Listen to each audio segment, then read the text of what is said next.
Ladies and gentlemen, welcome to APRIGF 2024, From Long-Term Cultivation to Active Participation, Taiwan's Practical Strategies in Global Internet Governance, Day 3, August 23rd, from 9:30 to 10:40.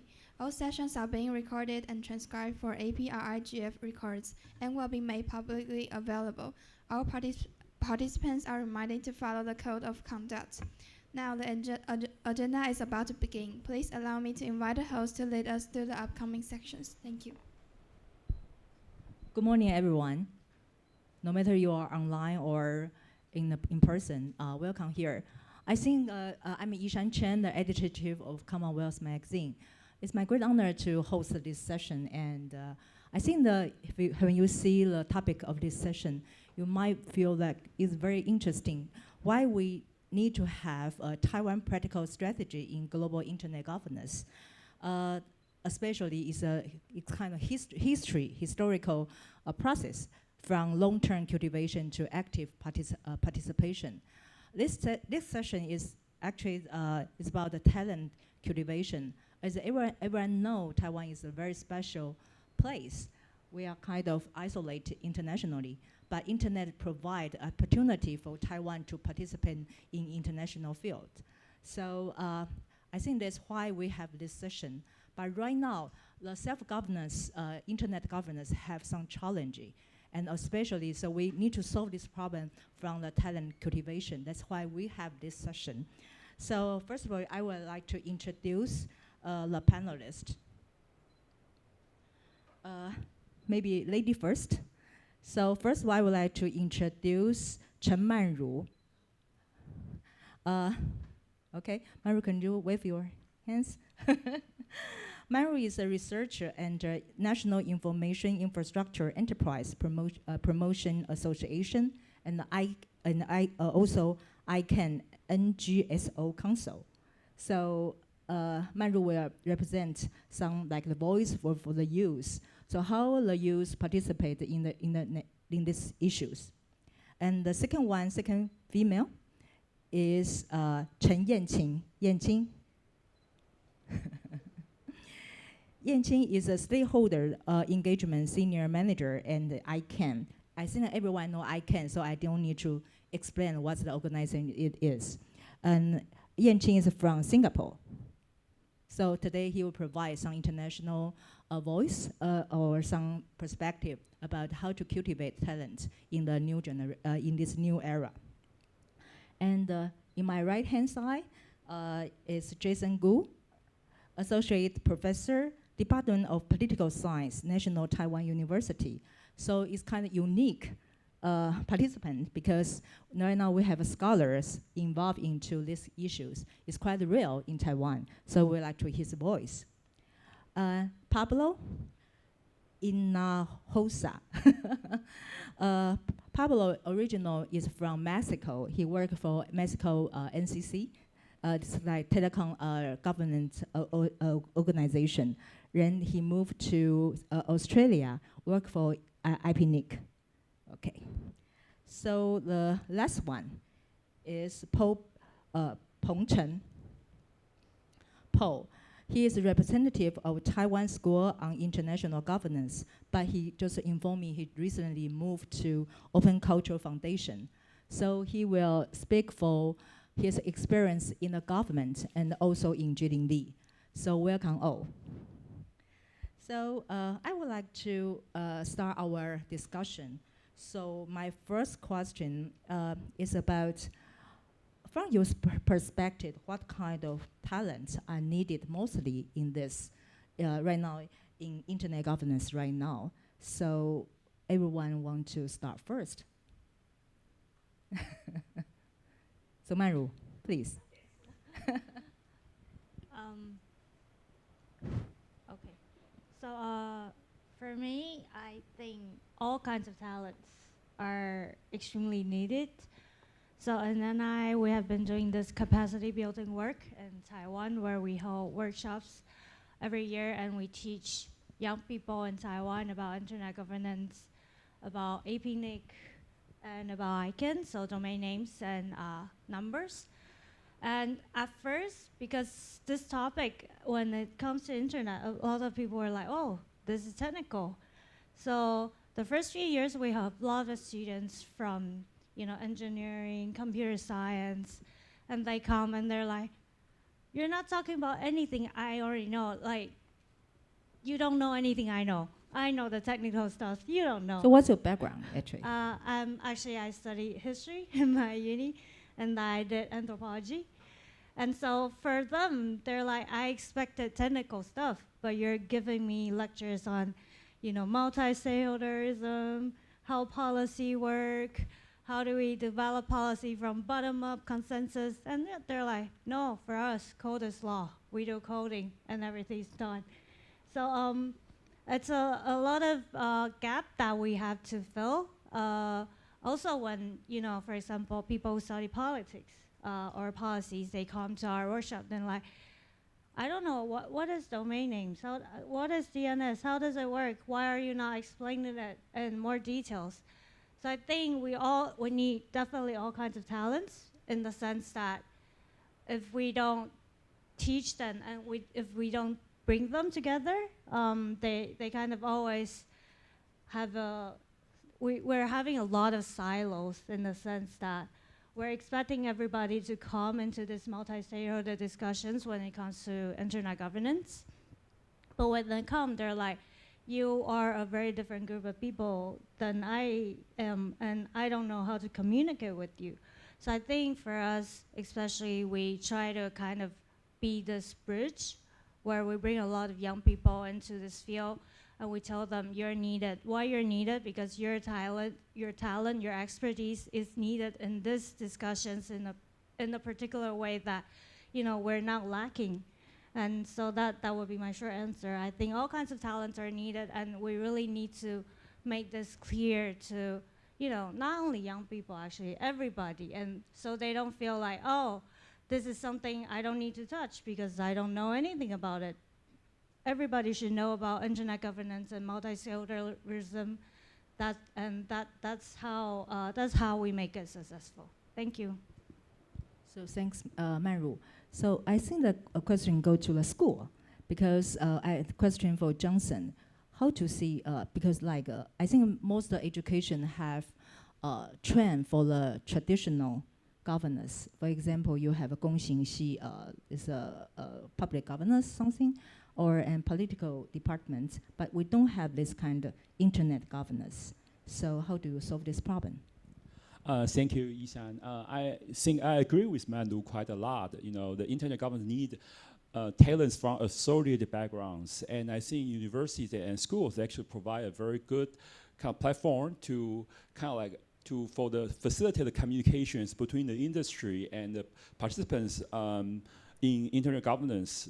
And I think our goal, here is to bring people together and then to sort of like transform those languages to be more understandable, right? Like those who already participate in internet governance for years probably know a lot of acronyms, right? And about like CCNSO, all these kind of acronyms. Actually, it's quite difficult for first comers to understand these kind of like details. And then so I think that kind of through courses, through workshops, and through invited speakers there, and then my personal view is the step by step and gradually to make people get interested in and know to stimulate awareness of the internet government. Because, like for me, I think I'm trained as a political scientist, and this is not the area that I familiar with in the first place. And I think about 3 years ago, I think the Kuo launched a study group, and then I thought, okay, my life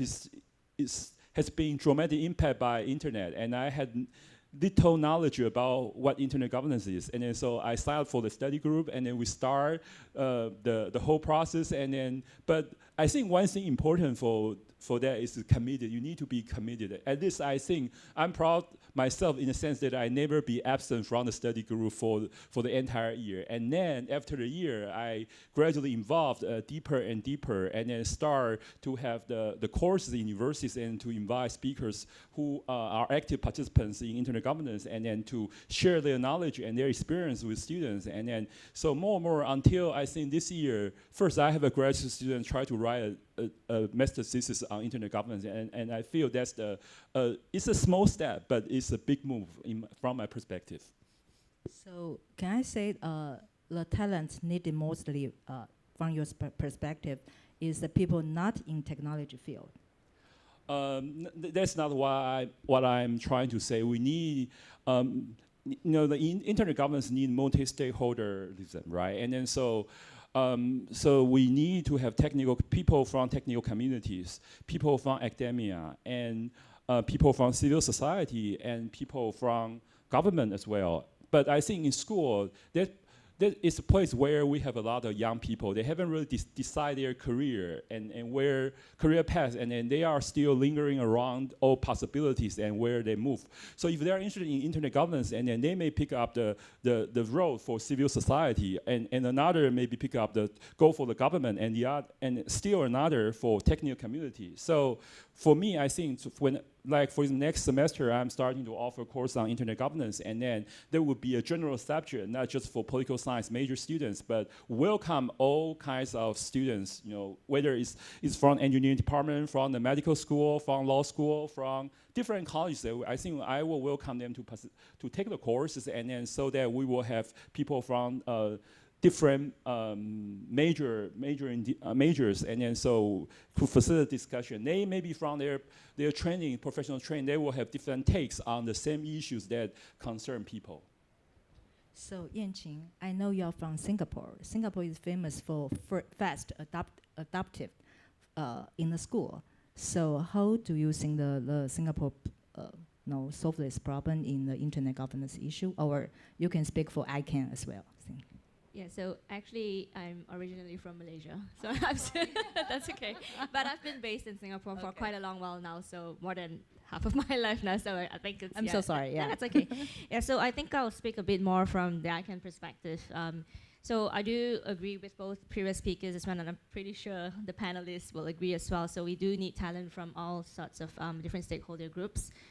Yes, we talk about youth a lot, but then of course youth the next generation, but then we do need the experts, the veterans as well in the space to also, pass on the baton and teach the young ones as well. So I do think we do need the different stakeholder groups in terms of just their expertise and also age group.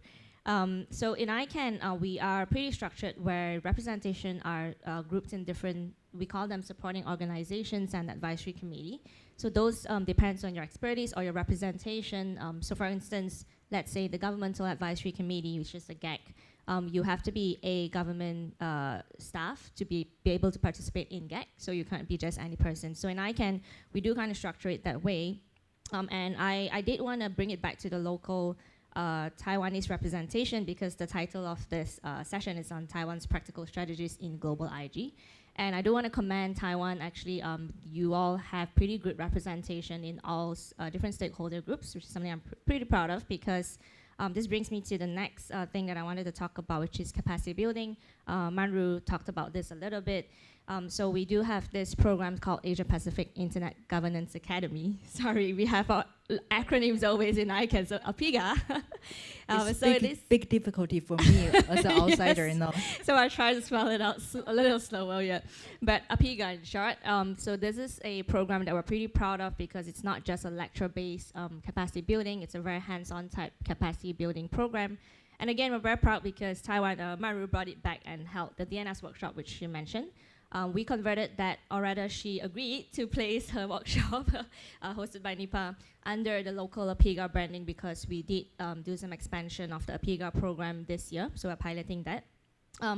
But the reason I mentioned this also is because I wanted to comment the local representation because when we're doing capacity building program here, it's always not difficult to find mentors for the different stakeholder groups. And everyone is very willing to help and attend and provide guidance to the next generation.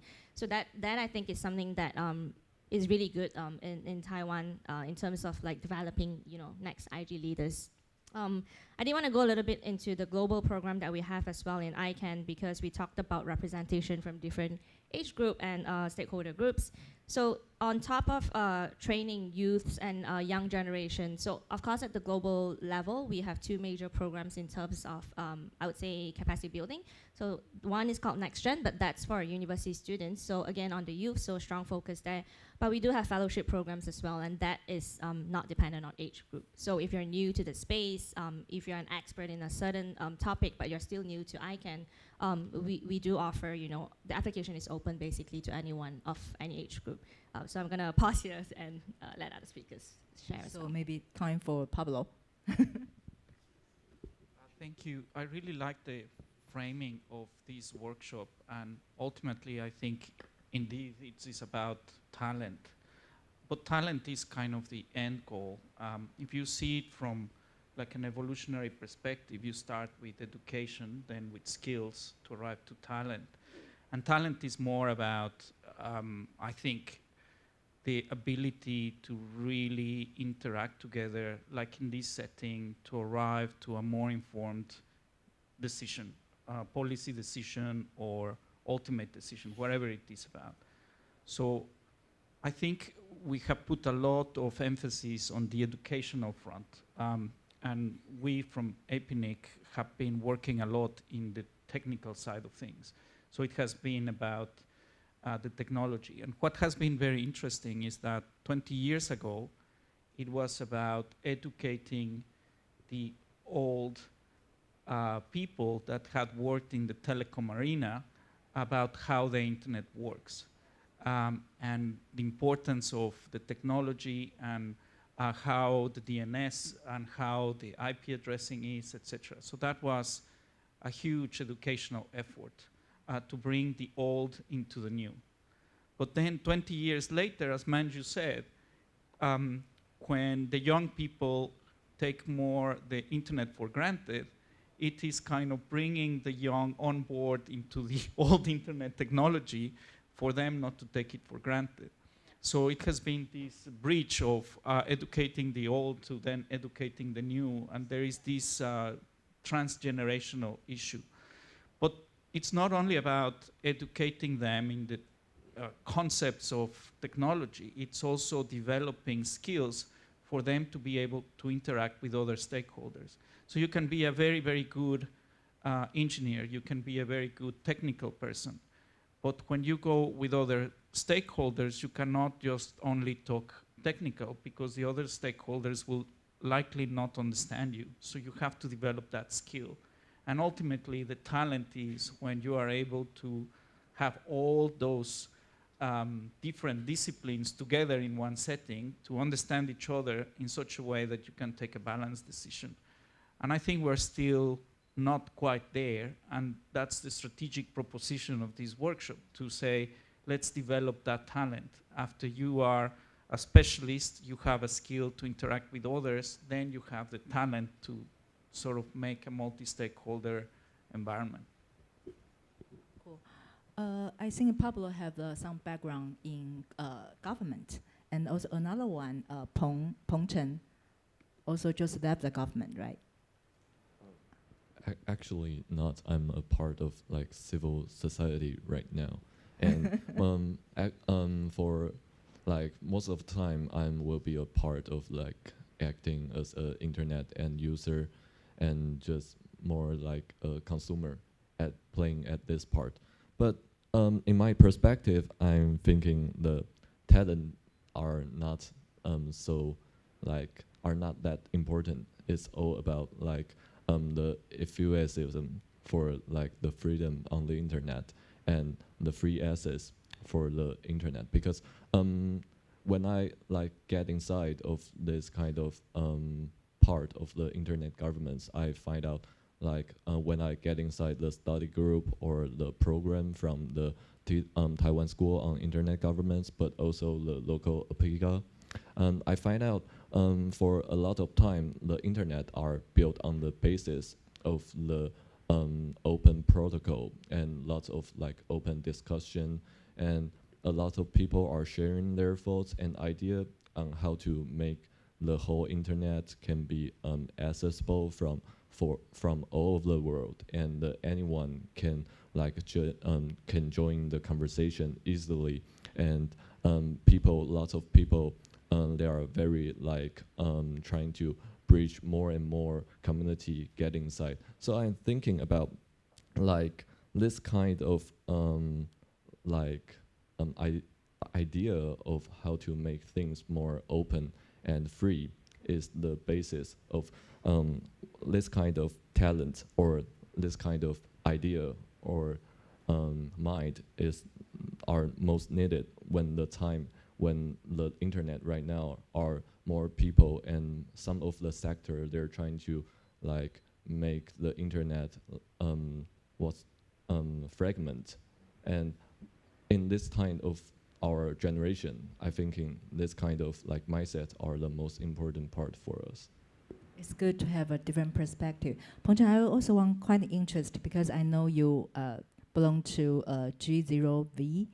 This it's called GovZero. GovZero, sorry. Yeah, that's okay. GovZero. I'm just curious that I think that's it's a very organic and dynamic organization. So originally it's from the crowd, from a lot of technical people, and then when you try to bridge and to explain or recruit or connect with the society, then you have lawyer and some communication people joined. How to make these all things happen?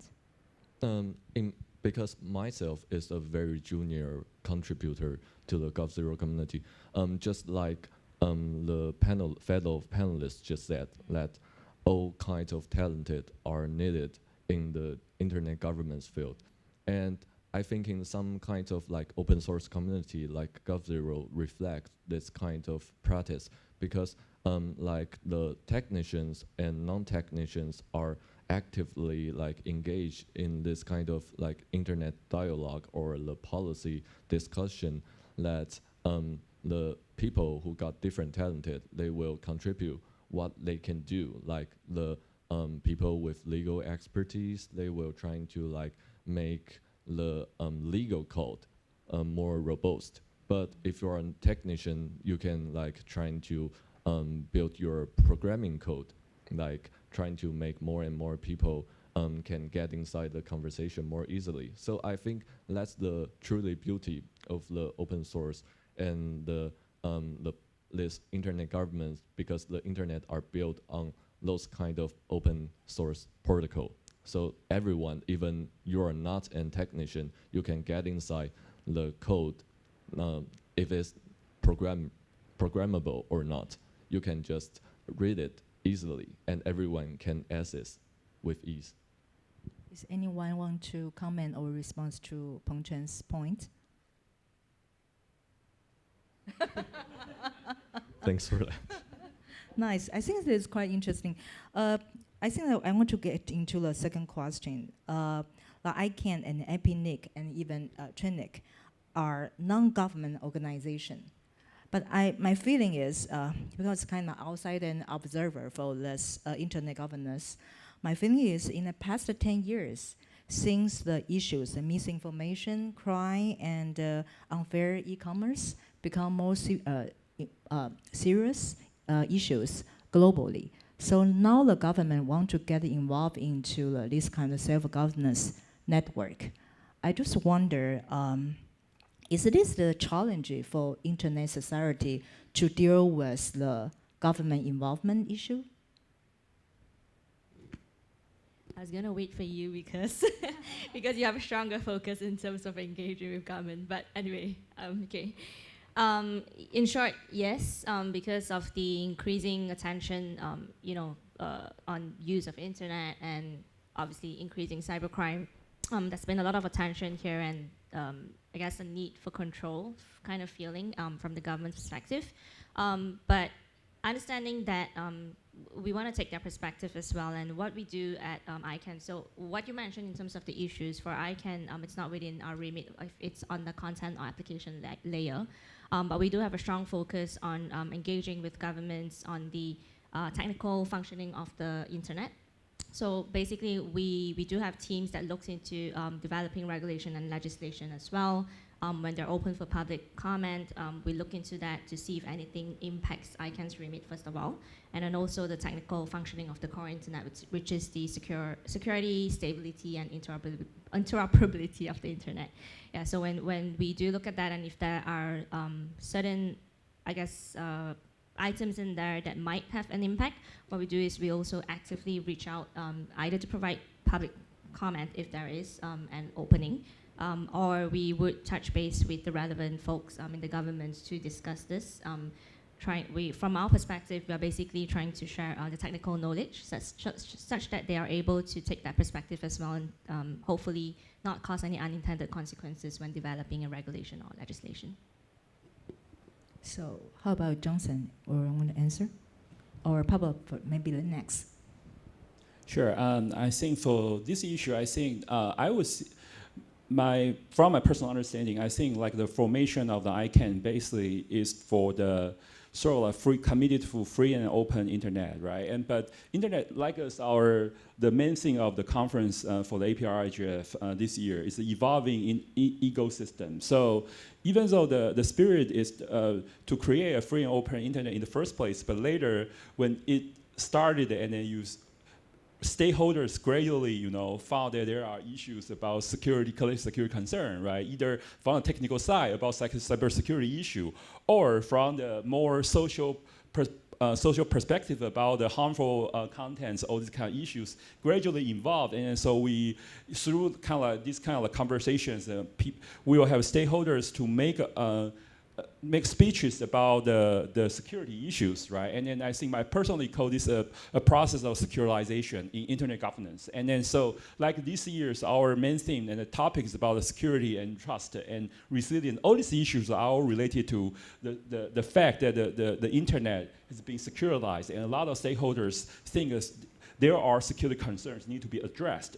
And then so from this perspective, I think that's why we are going to a sort of a new, I think this moment and the time. And then so as Yi-Shan said that now government would think that they need to take a step or take control to deal with the misinformation, disinformation campaign, this kind of thing.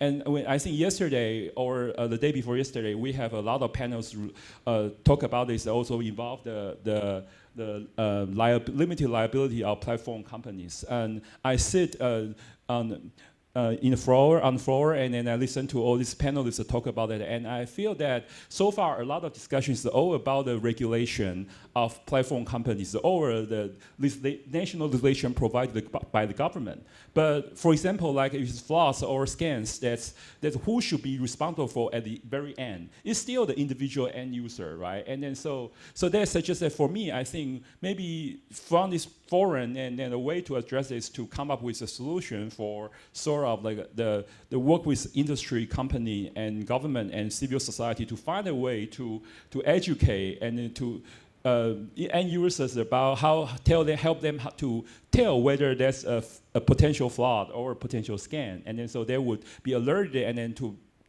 prevent themselves from being trapped. And I think that may be a better way to handle it. And that's what the multi-stakeholderism really means. It's not the government, say, oh, this is the way we need to do. But through the partnership with all the other stakeholders and come a solution, then I think that's a better way to kind of inherit the initial spirit of internet governance.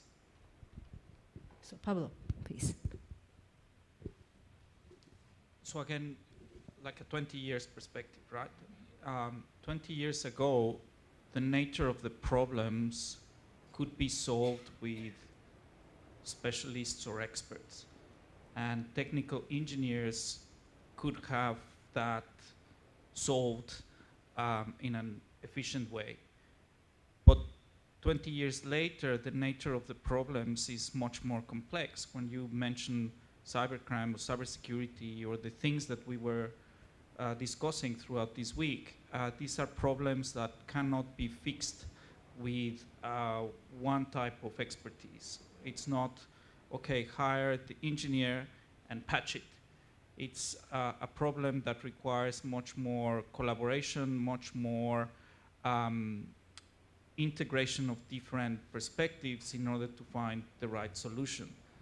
And what has happened is that you have extremely good experts that are very good specialists in very particular areas, but they only can solve a very minimal part of the problem.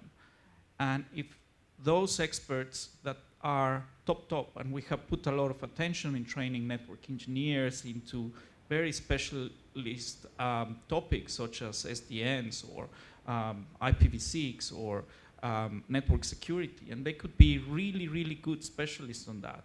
But when you are facing sort of issues of cybersecurity that are not only at the network level, but are also affecting other layers, etc., then these experts or specialists need to somehow interact with others, including worried policymakers or worried regulators. And that interaction is the thing that, in my view, exceeds sort of the specialization or expertise. It requires those skills of interaction. And ultimately, that's the talent that we need to cultivate strategically for a bunch of really talented specialists and experts to interact with experts in other disciplines. And I think that's the place where we are these days in internet governance. I will leave it there. I would love if we can also talk about participation, because it's also part of the topic of the panel. I'm quite curious about APNIC and ICANN. Do you have like special program just for some like law enforcement officer? For example, the police or actually the legislative Yien, the congressman? Because, for example, here in Taiwan, we have run training for prosecutors. So sometimes the policymakers and the regulators are well informed and sometimes well advised by technical experts.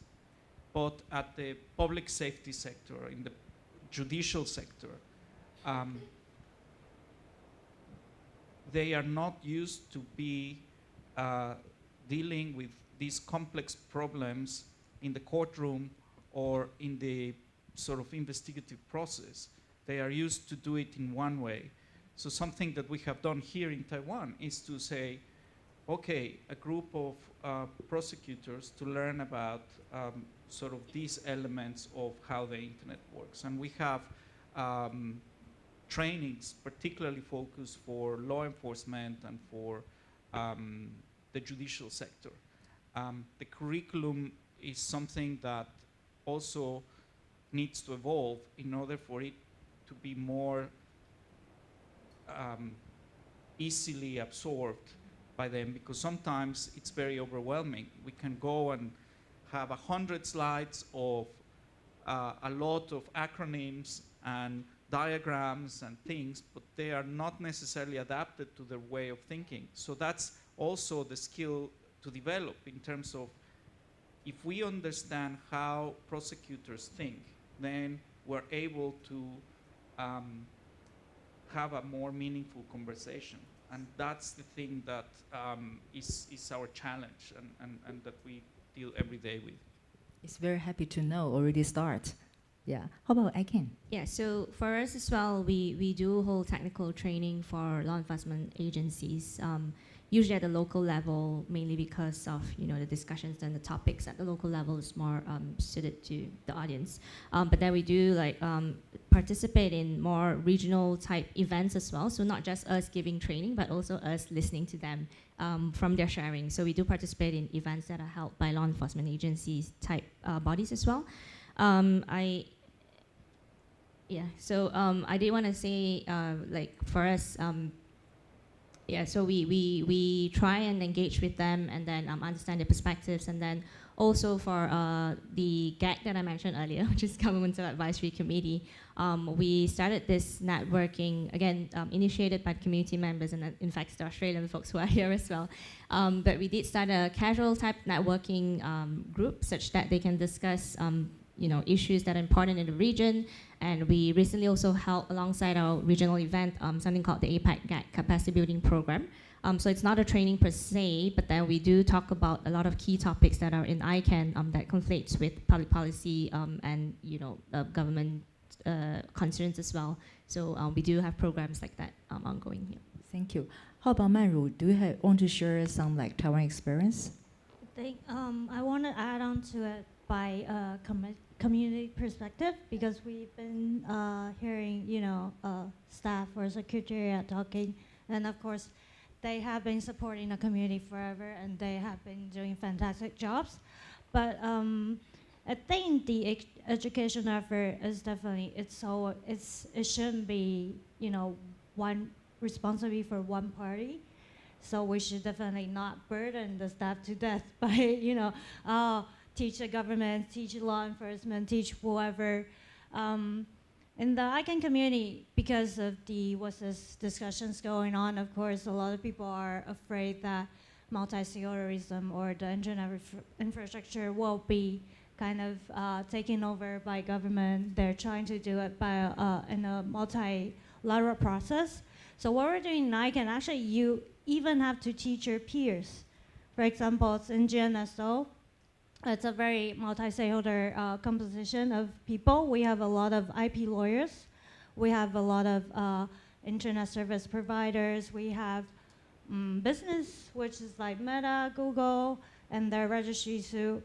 And there are a lot of IP lawyers. They're like, why are you talking to me about WSIS? What is it affecting me? Because I work for my clients. They only care about if their trademark is used in any kind of domains. Why are you talking about multi-stakeholderism being in danger? Please tell me what is in danger. I just don't see it coming. So even within like ICANN, this kind of organization, this kind of community, you thought people would know better. They really don't.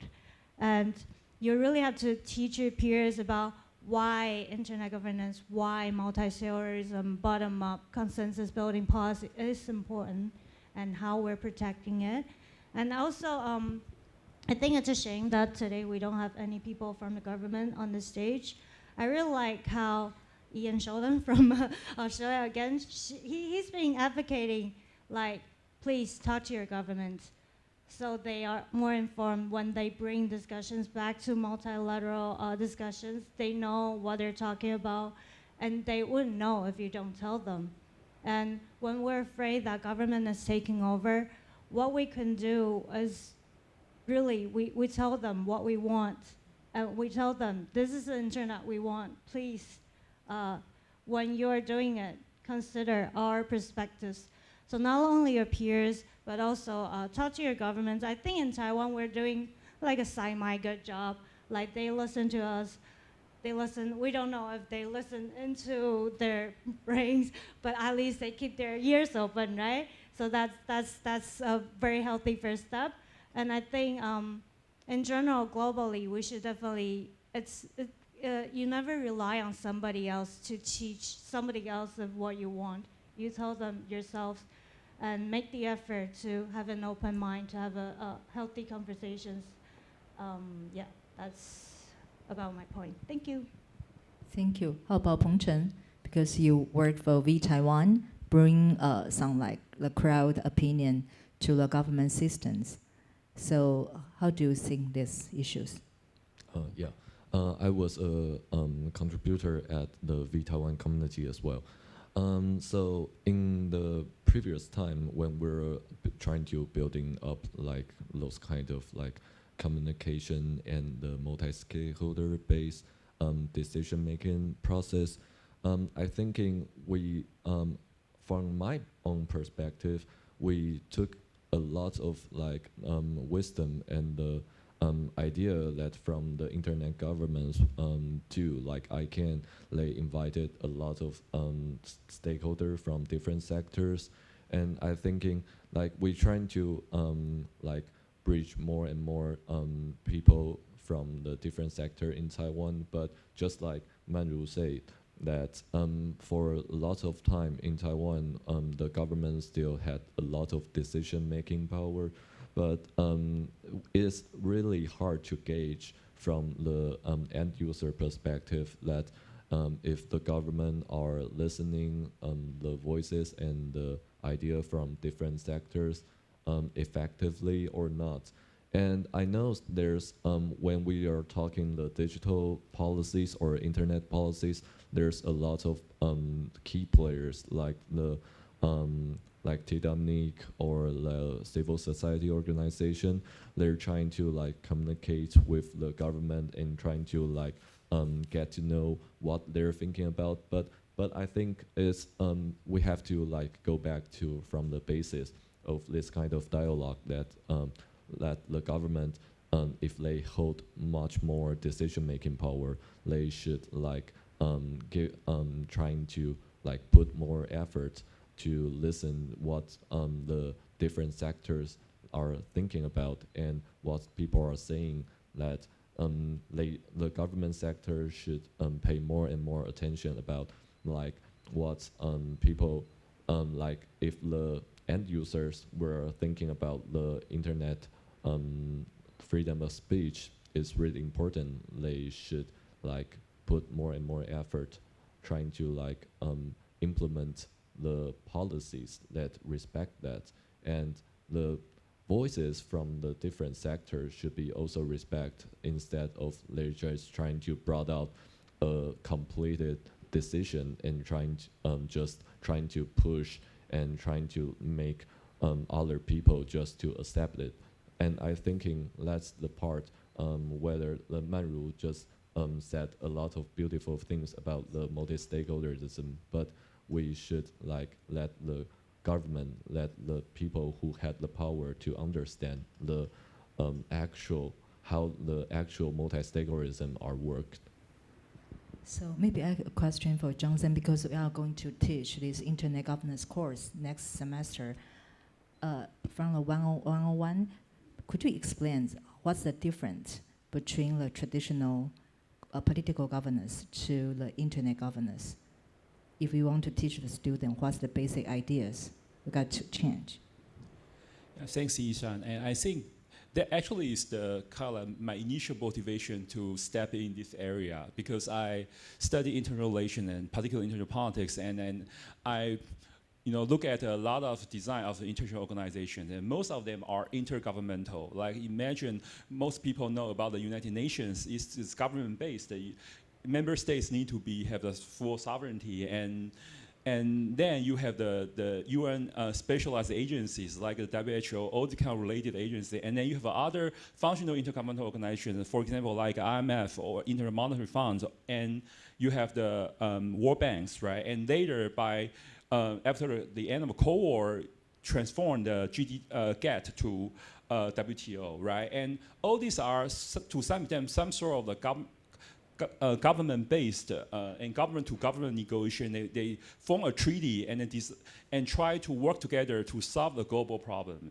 in a particular issue area. Either it's trade, either it's finance, or it's investment.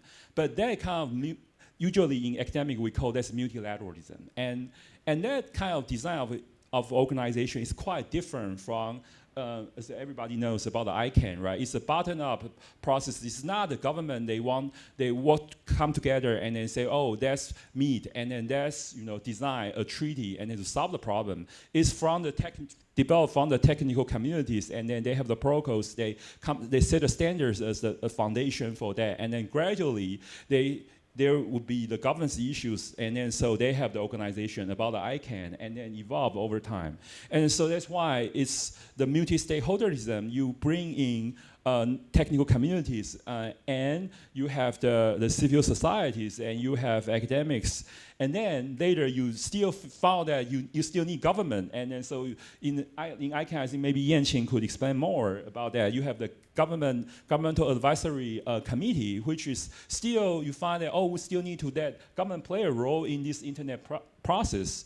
And so that's why I think the internet governance is quite different from the traditional issue areas in terms of the main leading international organization there. And that's why I think as an international relations scholar, and I feel that if we don't really pay attention to this, right, and then we probably will ignore the larger part. Even today, like I initially studied trade, right, and then now it's the growing number of trade is not from the trade in goods, but a lot of trade actually is trade in services, but it's digital services. Like for example, like we purchase the service, subscribe the service from the YouTube Premium or the Dropbox. That's a sort of trade, and it's all occur on the internet. And then so that's why I think the understanding the multi-stakeholderism is very important. And I feel there should be a room for those who study political science and international politics in particular can learn, maybe we can draw upon the internet governance experience and then to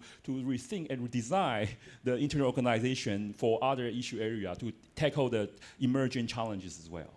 So what do you think what's a unique spirit of the internet governance you think in the traditional governance field they don't have?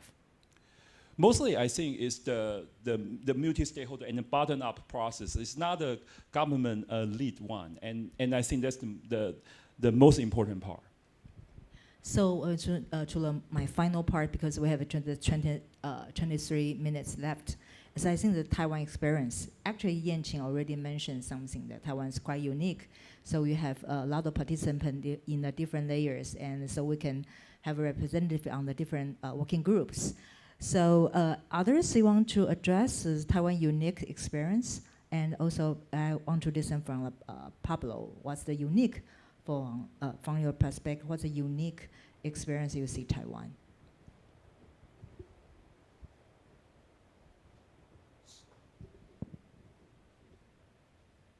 I'm trying to adapt what I was going to say to the question, but I'm not sure if I will be able to do that. What I was thinking is it's all about the decision-making model. And the internet governance decision-making model so far has been more into the multi-stakeholder approach. And it's also a participatory approach. A decision is good as many different stakeholders have had an input in it, and the decision has aggregated their interests and balanced each and every one of them towards a good outcome. That process used to be easier when the problems were just technical.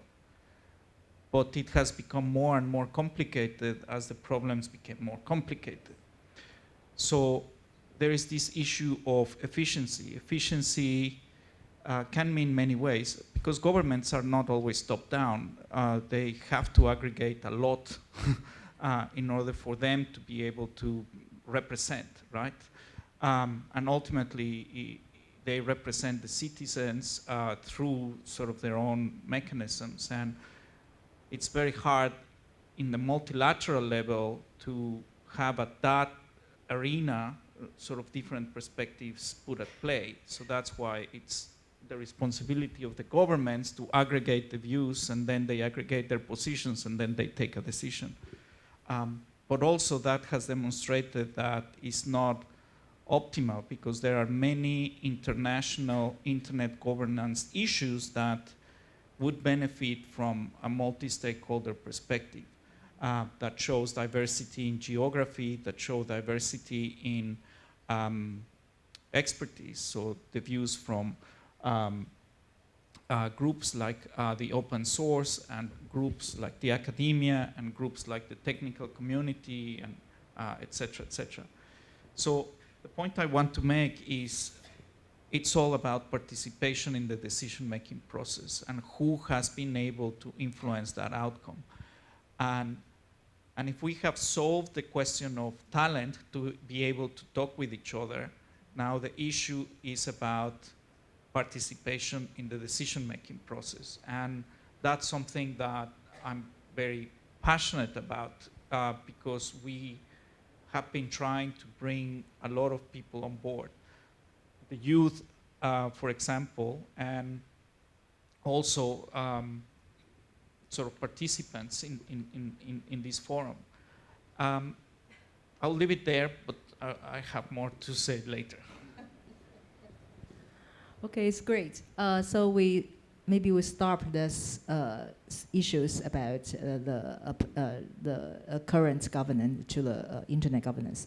My final part, I want to go back to our topics about Taiwan's role in global internet governance. So I'm quite curious, since you mentioned Yien actually mentioned a little bit about Taiwan aggressively participates in all kinds of global internet governance institutions. So I just want to know what, from the perspective, what's the Taiwan role in the global internet governance? You think we have some unique character? So I wouldn't say there's any, it's not that it's not unique, but I would say all economies basically have the unique role in the global internet governance, because as with multi-stakeholder, we also want multi-economy views because it's very different. And we advocate a lot in the APAC region because naturally I think for the APAC region, people are shyer. Like we don't really, we have our thoughts, but we don't actively share them. So Pablo mentioned a lot about capacity building and actually having people to participate. And this actually also means them sharing their views. So this is something that we're trying to build upon, the next generation as well as the current community leaders. And I actually do see a shift there because I do think that the APAC region is getting more confident in terms of sharing views. And also very proud that the APAC region, I feel we are very cooperative region. So a lot of times we would come together to discuss items. So sometimes it's like, maybe I'm not very confident. Let me ask someone else in that economy. Okay, we are agreeable. Let's have this view shared openly. So I think that's something that we should try to advocate for and not isolate people in different ways and pull in different direction. I did want to mention also, if you're mentioning in terms of unique experience, I wanted to mention the TW Engagement Forum actually that we hold in partnership with TW every year. This year we held the 5th one. It's a good partnership because they bring together the Taiwanese community to actually understand internet governance issues at the local level. We do have regional participants as well, but I do think that's a good initiative to actually bring people together to understand the issue at the basic level, because a lot of times if you're going directly to the regional level, it's very intimidating and scary, especially if English is not your first language. So I think that's a good effort in terms of the local efforts in bringing participants to the regional and global level. And just one last intervention, sorry. We talked a lot about governments versus others, but I did want to say it is not just governments versus others. So we don't want to isolate the government folks as well, because if you are really participating in a multi-stakeholder model, you would know that it is a lot of different views in every stakeholder group. So just like Manju, sometimes if a few of us in the different, even for me as staff, like when we have conversations, we will always have different views. But really the idea is to respectfully share the different views and try to come to a compromise or understanding of why those views are different, and then discuss those respectfully. And just one last thing, because Pablo mentioned about retention of talent and participation. I mentioned a bit on APIGA earlier and expanding to the local level. We do understand that, especially for young people, when they're starting out with their jobs, it's very hard to have them volunteer at these spaces because they are trying to build their career, right? So at the local APIGA program, we are also trying to have people in the IG space to join as in mentors or speakers, so that potentially if they have any job opportunities, they could retain these youth talents in the space, actually being a staff in the internet governance entities so that they can continue participating in these discussions. So I'm gonna stop there, sorry, it's a bit long. Yien, maybe I can have a question for you, but because you say the retention of talents, could you share your experience why you stay in this IG field? Alright, I'm gonna joke here because sometimes when Manju and I discuss this, we're like, because we don't have better options out there, so sad. No, but sincerely, it is an interesting ecosystem and industry for me. I feel like also just the way how decisions are made, it's very different from the world out there. So I guess I like the dynamic and challenges and unique way of decision making here. So yeah. How about Manru? I think you stayed in this field also for a while, right?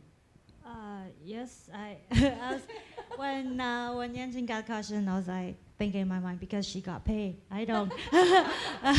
So yeah, I guess so.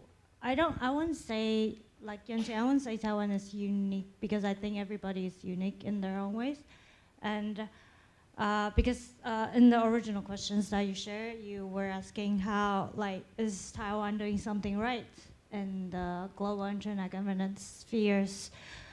I personally, I feel like I cannot think of a thing that we're doing right now. But I think the good thing is we have a lot of right people. Well, we don't have a lot. We have a very few. We have very few right people. We're trying to do a lot of things.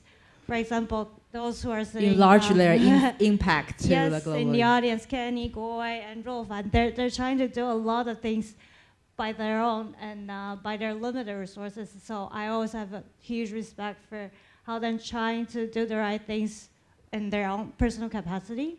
So that's why I'm like, probably I can do it too. And then I'm like, oh, I don't know.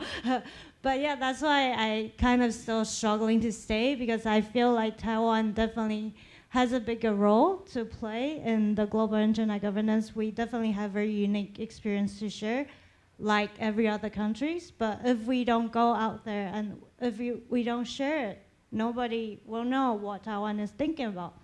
So I think that's why, in a sense, why I'm still staying, although like it's kind of killing me at the same time. Thank you. Manru, I just want to follow your answer. So, if I want you to pick one or two Taiwan experience you want to share globally, what's the one or two experience you think interesting to the global field?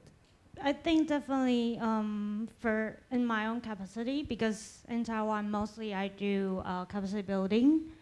So one thing that Yien talked about, I think we did a good job in bringing in young people, in the sense that at the first place it's very hard to just dive deep into internet governance, or I can be, because they speak English. We don't speak English in Taiwan.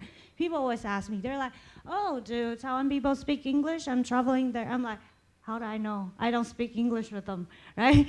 So when they have to speak English in global discussions or even regional discussions, it's very hard for them to speak. That's why I started this workshop in Taiwan, where we can discuss issues in Chinese first, so they understand better. They feel more comfortable. They're more encouraged to express their views in Chinese. And then they understand, oh, this is how it's done in the global level.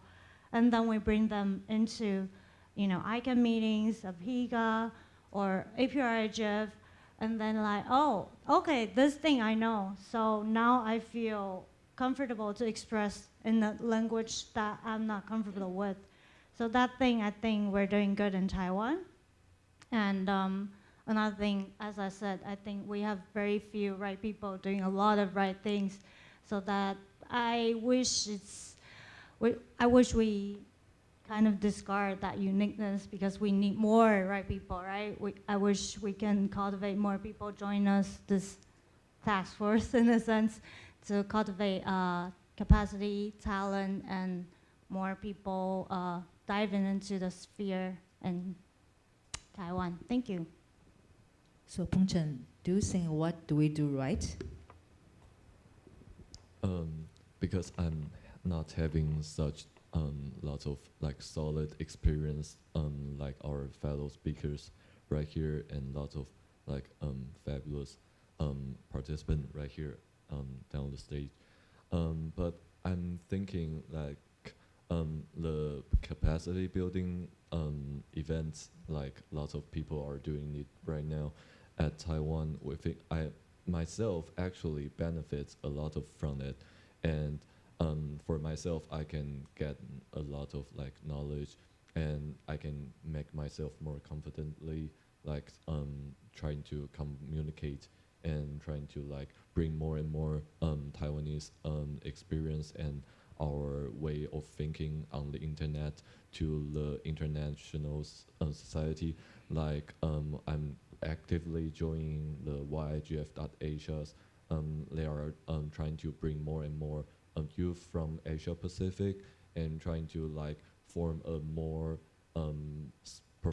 robust youth community to engage into the international governments forum like the APRIGF.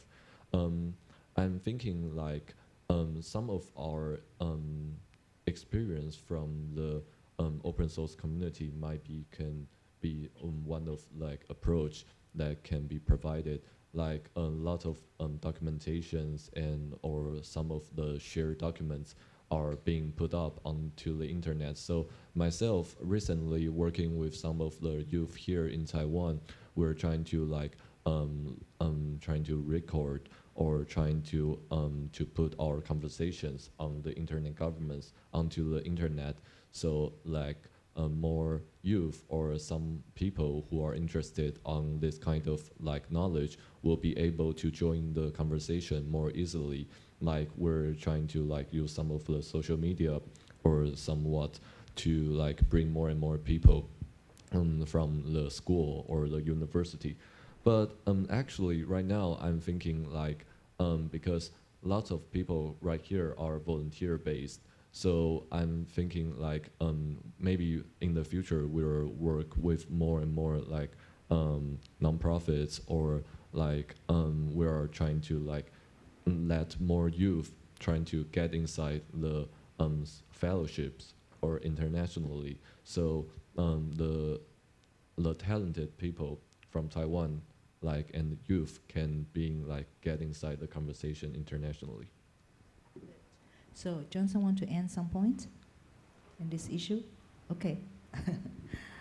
Okay, so we have 8 minutes left. So maybe I will open for the question maybe 5 minutes, but we have a final part of our dialogue.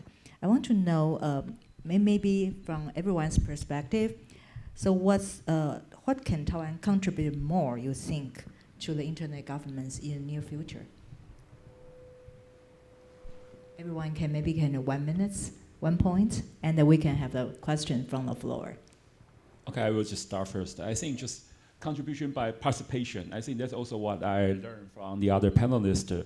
And participate, every year we have a Taiwan Internet Governance Forum here, right? And then regional, you have the APRIGF. And then if in the global level, you have the IGF. And ICANN also has the ICANN's one. So I think participation is the best contribution. Good. Please. So agree. I was going to say just continue the conversations. It doesn't necessarily need to be like you standing in front of the mic directly. Just having that conversation at the hallways with other people, understanding the issues here is what we should all continue to do. Great. Pablo, please. I'll skip now because I would like to interact with the floor. Okay. Manju. Me too. Ah, okay. You are waiting for the questions. Maybe we can answer the question from the floor. Okay, because two stand there, everyone very prayed already. Okay, please. Ruofan, please, first. Okay, thank you for the great sharing. I'm Joe Fan Yu from TWAMIC. I'm thinking is that I just like Pablo saying that 20 years ago, maybe we are, teach people about, how internet works. But suddenly, now we face, misinformation, content issue, all this fraud, this kind of thing is more complicated. So, but when, the issues come out, then sometimes we need urgent solution, right? Urgent response. We cannot, spend a lot of 20 years, talk about, what we should. But, the talent, cultivation, and also, the multi-stakeholder discussion takes time. So how we can address having this gap? Thank you. So who want to answer? Pablo? I have one answer, and that's what. So thank you for this, because that's something that Manju was saying in terms of participation is very costly, and sometimes most of this has been done on voluntary basis. This has been done on leave from the employers. This has been done only through passion and dedication. So there is no fellowship budget. There is no training budget that one company or one organization can do to increase participation. This is a shared goal, and you were talking about crowdsourcing. So the only one solution that I propose is that every organization support their employees' time and help for them to participate as part of their job in these solutions that are needed. Because this cannot be done on free time, and this cannot be done on a side hobby kind of thing. It has to be done as part of our responsibilities, and all the organizations need to share that. And that's when I think this urgent solution will come in place. If you invest in your talented employees to participate as part of their job. Great. So maybe Kenny first, and you second. Okay, thank you. Kenny Huang, Chair of TDMNIC and Chair of APNIC, speaking in my personal capacity. First, thank you, Yi-Shan, for chairing such a wonderful section, and thank you for all your contribution.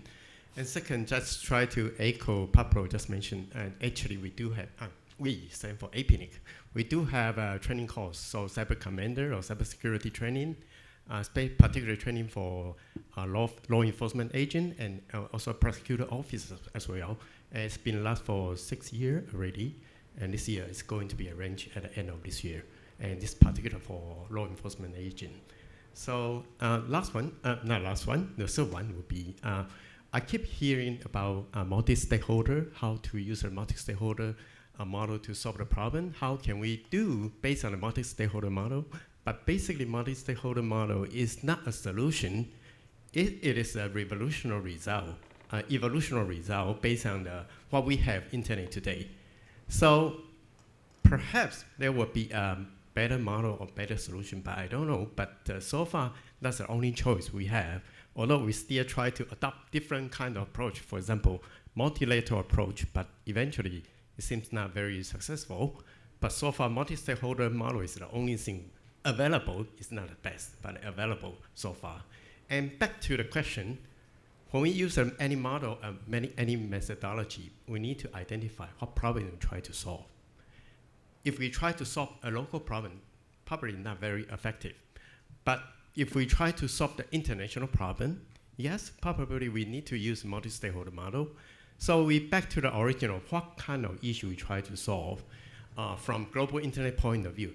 Actually, there are a lot of issues we need to solve instead of local issue, for example, like a cybercrime, cybersecurity. And for international point of view, internet fragmentation and internet isolation, and a lot of issues we need to resolve by the internet itself. So actually, come to the last one, it's very hard for me to imagine how can young people do dealing with that kind of difficult issue, even that kind of issue, even I believe, even the senior stuff like a Guo, he cannot resolve. It's very complicated because I teach a law in computer science, and I teach a computer science in the law school, and whenever I teach a student about TCP/IP, they always think about that was easy, and when I teach them about basic law, they say that's easy, and I throw away. Yien just mentioned about I can have a dictionary. List all the internet governance acronym. I throw a dictionary to the student.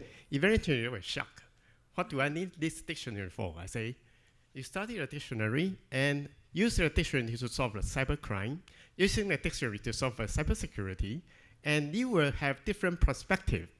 Come on, that's a huge challenge for them, but that's what we do every day in the internet governance region. So it got to do it from very beginning.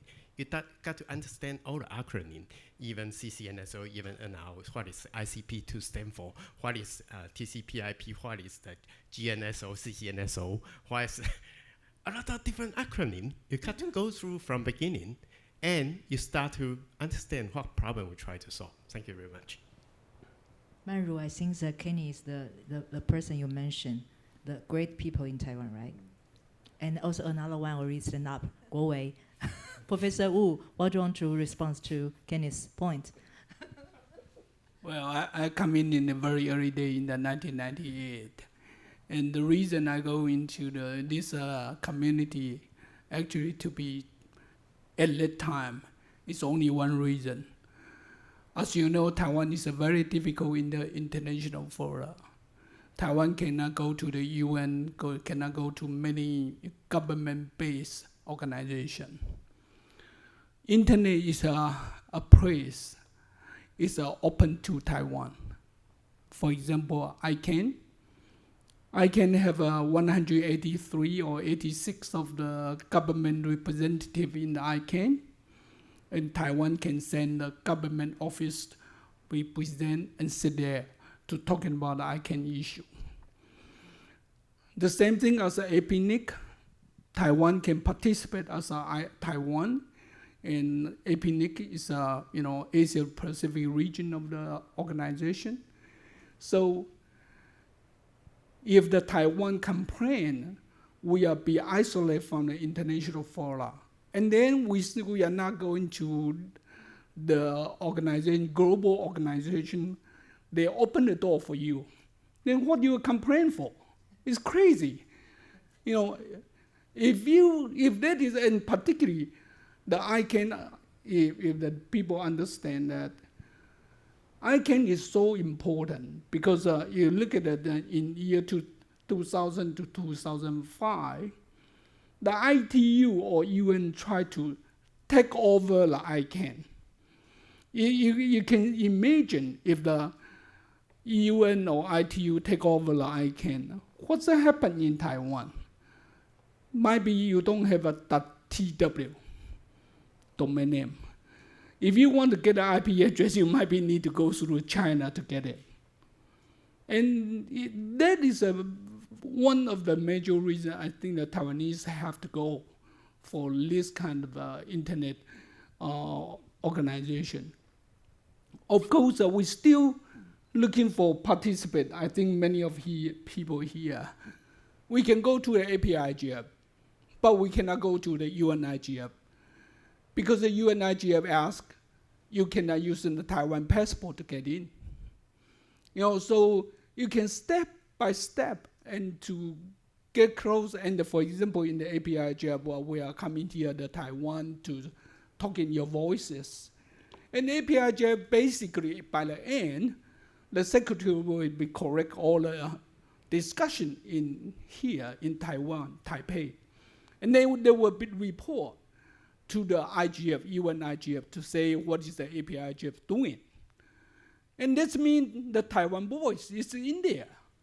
So that is the very beginning why I was a participant in there, and I'm looking for more and more people in Taiwan to be understand why you have to join in this area.